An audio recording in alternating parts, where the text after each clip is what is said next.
Many churches face a twofold challenge when it comes to the issue of stewardship. One of those challenges is the need for more leaders. The second challenge is the need for more money to be able to do more ministry.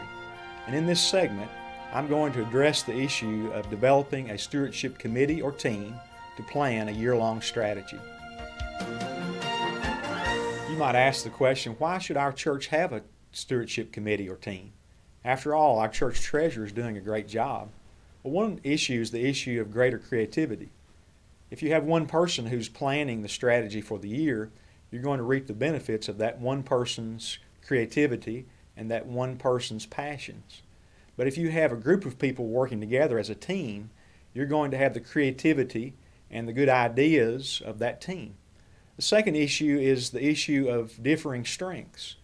When you have a team, each team member is going to bring to the table their own gift mix, their own strengths, their own passions. And so that's going to be an advantage when you have a stewardship committee or team.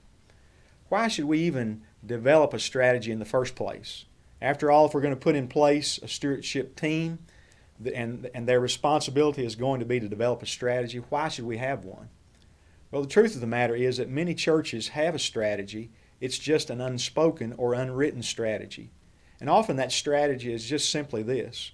We take a weekly offering and we produce a monthly financial statement. But a stewardship strategy needs to be more than that. And so with a team, you're able to look at the broader spectrum of stewardship.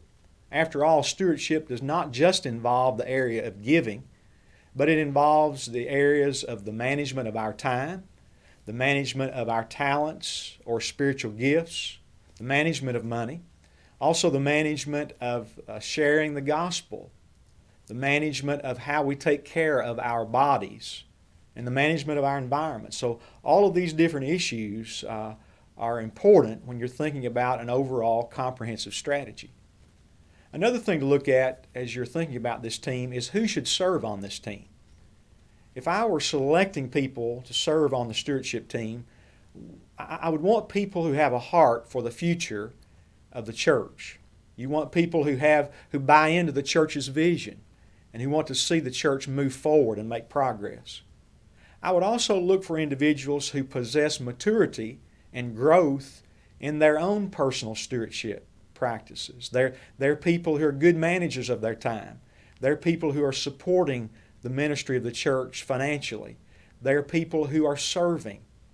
So look for these types of people. I would want at least one person on this team who had the passion for helping people find their place of ministry.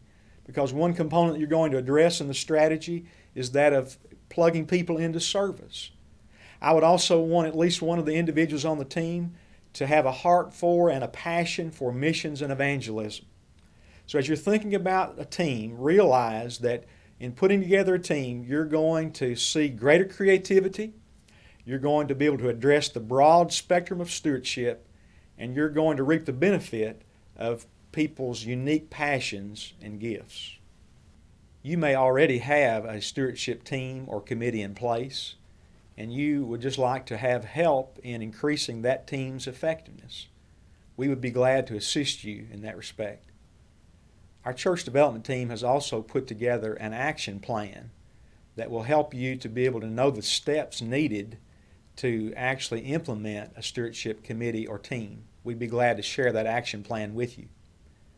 You can contact the church development team office at the number on the screen, or you can visit our website at www.kybaptist.org. Thank you.